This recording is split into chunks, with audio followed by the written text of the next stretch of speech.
Hello friends, मैं रचना Amarnath happy literature channel में आपका स्वागत करती हूँ। So friends, in this video I am going to talk about a play written by T.S. Eliot, Murder in the Cathedral. So Murder in Cathedral is a fictionalized verse drama.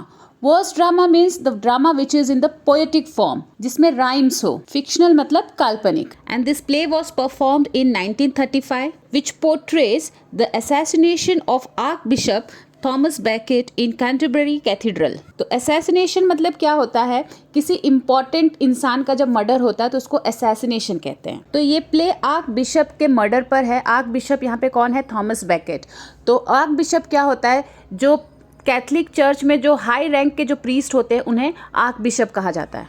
तो ये assassination king Henry II के period में हुआ था, मतलब उनके ruling period में। तो वो रूलिंग पीरियड क्या था? 1170। तो ये जो असैसिनेशन था आर्क बिशप का, वो सच में हुआ था, सच में उनका मर्डर हुआ था किंग हेनरी II के पीरियड में। तो अब इम्पोर्टेंट कैरेक्टर्स देखते हैं इस प्ले के। इसमें है chorus of women. Chorus means group. तो इस ग्रुप में कौन है? कैंटरबरी के common women. Then 3 priest of cathedral, a messenger, archbishop Thomas Becket, 4 tempters, 4 knights and attendants. So these are the important characters. तो अब समरी स्टार्ट करते हैं। तो प्ले के सारे एक्शंस जो है वो 2 दिसंबर से लेके 29 दिसंबर तक का है।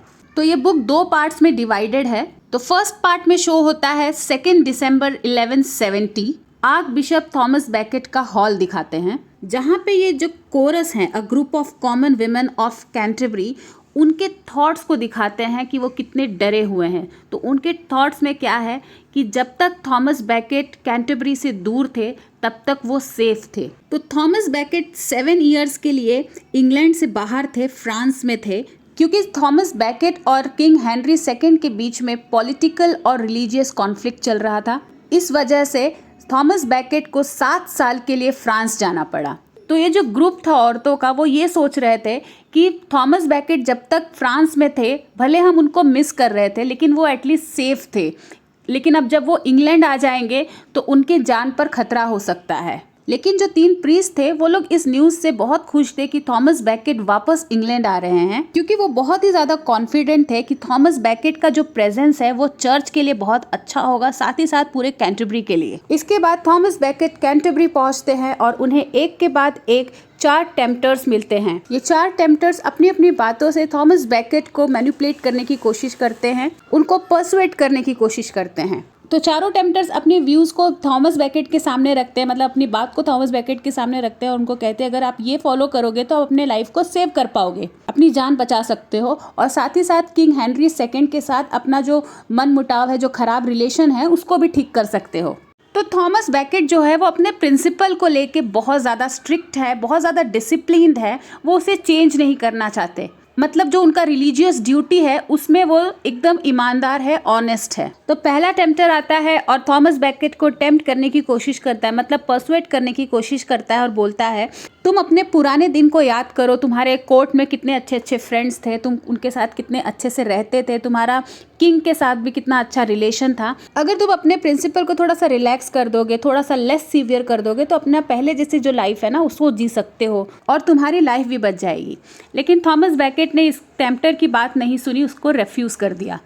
फिर दूसरा टेम्पटर आता है और वो थॉमस बैकेट को ये याद दिलाता है कि तुम पहले चांसलर थे इस कोर्ट के, तो तुम फिर से चांसलर बन जाओ, तुम्हारे पास फिर से पावर आ जाएगा और तुम्हें कोई अपोज नहीं कर पाएगा।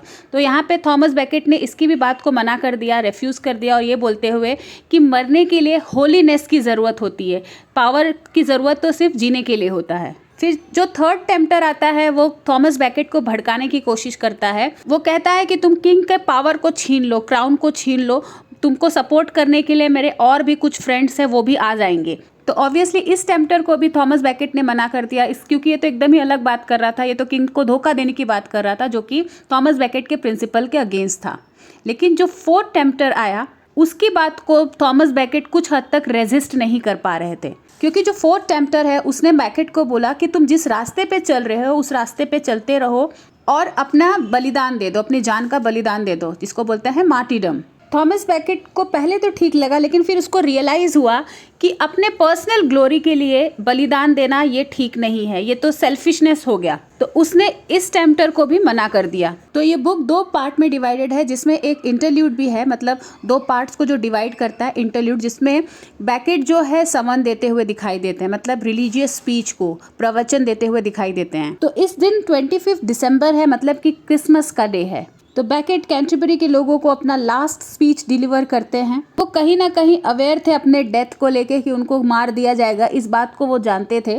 तो बुक का जो सेकंड पार्ट है उसमें थॉमस बैकेट के मर्डर को दिखाया गया है। उनके समन के बाद 4 नाइट्स आते हैं, नाइट्स मतलब रॉयल गार्ड्स, और थॉमस बैकेट का मर्डर कर देते हैं। मर्डर के बाद वो अपना खुद स्पीच देते हैं, अपने डिफेंस में कुछ बोलते हैं। वो कहते हैं कि किंग के अगेंस्ट जाकर कुछ फ़ायदा नहीं होने वाला है, उनके अगेंस्ट अगर हम गए तो उनका भी वही हाल होगा जो बैकेट का हुआ है। तो बैकेट के डेथ के बाद किंग भी थोड़ा सा उदास दिखाई दिए थे।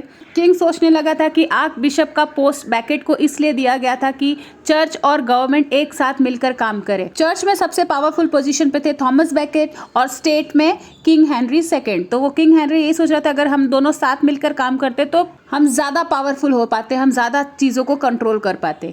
लेकिन थॉमस बैकेट अपने प्रिंसिपल से नहीं हटे, जो उनको रिलीजियसली गलत लगा उनके वो अगेंस्ट हो गए। तो फ्रेंड्स, इस वीडियो में बस समरी था। नेक्स्ट वीडियो में इससे रिलेटेड सारे इंपॉर्टेंट क्वेश्चंस मैं डिस्कस करूंगी, मर्डर इन द कैथेड्रल से रिलेटेड सारे इंपॉर्टेंट क्वेश्चंस। तो अगर आपको ये वीडियो अच्छा लगा है तो प्लीज़ इसे लाइक कर दीजिए, चैनल को भी सब्सक्राइब कर लीजिए। तो मिलते हैं मेरे नेक्स्ट वीडियो में एक नए टॉपिक के साथ। तब तक के लिए आप अपना ख्याल रखिए। बाय।